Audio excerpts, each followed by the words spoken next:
Hi there. Welcome back to the Soil Health Assessment Series. I'm Brian Dougherty, Ag Engineering Field Specialist with Iowa State University Extension Outreach. And today, I'm going to talk about infiltration. So infiltration is one measurement you can take to help assess the health of your soil. It's generally the better your infiltration rate is, that's an indicator of a healthier soil. If you can get that water to infiltrate faster, you're going to have less runoff from the surface, less erosion, and get more water down in the soil profile. So I'm going to go through just some of the basics, some equipment that you need to do an infiltration test, and then I'll do a quick demonstration of how to do an infiltration test in the field. Okay, so to do an infiltration test, you just need some simple equipment. So what I'm going to show you today is what's called a single ring infiltration test.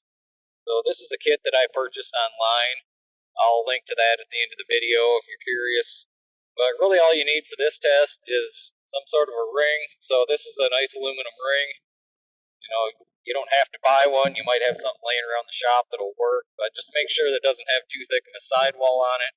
And then you need to know what the volume of the ring is. So when you add water, you add a certain volume of water, you need to know, what depth of water that is. So you need a ring.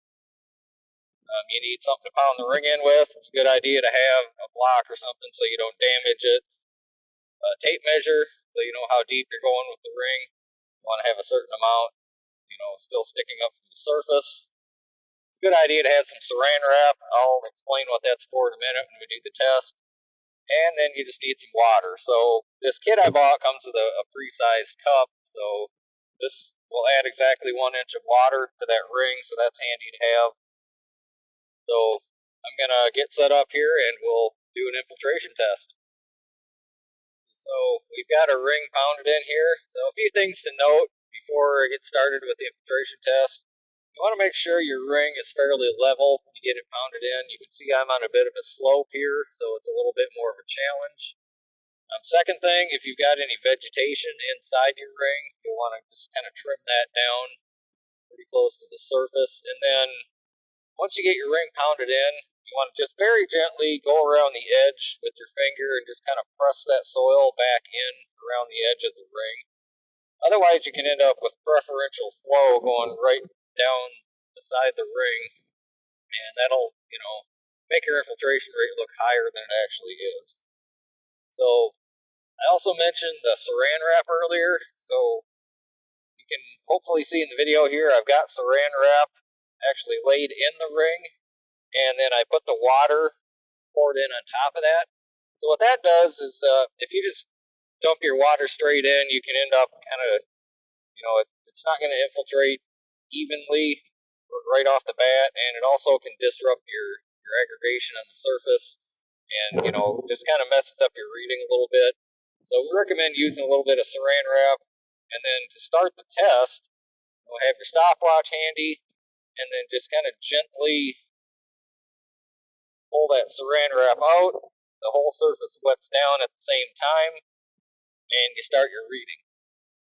So a few things to note here, this is a single ring infiltration test. If you just search on the internet, you may also find some double ring infiltration tests. So what that is just a second ring that goes down around the first one. And, I'm only doing 1 inch of water here, just for demonstration. But what can happen is if you're doing, if you're adding more water over time, and I'll get into, measuring steady state infiltration rate, as that water sinks down and it gets to the bottom of this ring, it can start spreading out sideways. And so again, that will make your infiltration rate look higher than it actually is. So when you have a double ring infiltrometer, you put a second ring around this one and you fill both rings with water, but you only measure the infiltration rate in the center ring. So for today's purposes, and most comparisons that you do on the farm, if you just want to compare one field to the next, this single ring infiltrometer will work just fine.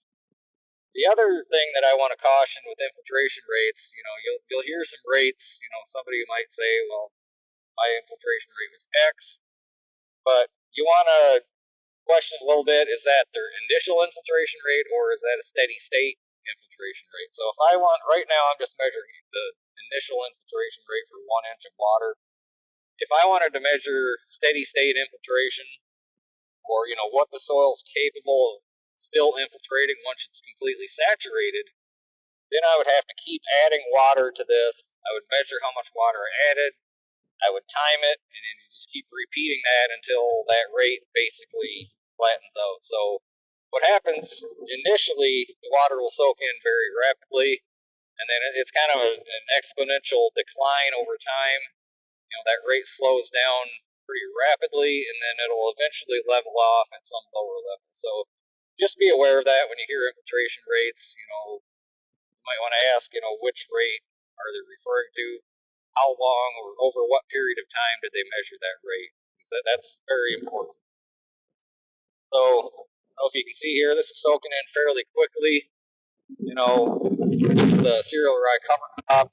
It's pretty disturbed here, but if I was going to score infiltration, again, on the scorecard that I've got, if it takes more than a half an hour taking that first inch of water, I would consider that a pretty degraded soil.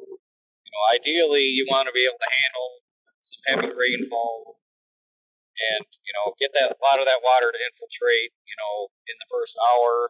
If it's more 10 to 30 minutes, that'd be kind of a mid-range score. If you can take an inch of water in a couple minutes, that's an indication you've got a pretty healthy soil. So another thing to note with infiltration is, obviously with in-field variability, you don't want to just take one measurement. So it's a good idea to take at least 3. And if you have a lot of variation between those 3 readings, good idea to take a few more, just so you kind of get a good average, in a given field for what your infiltration rate is. That's kind of the basics of infiltration. I'm going to wrap it up with that. And thanks for tuning in, and I'll see you next time.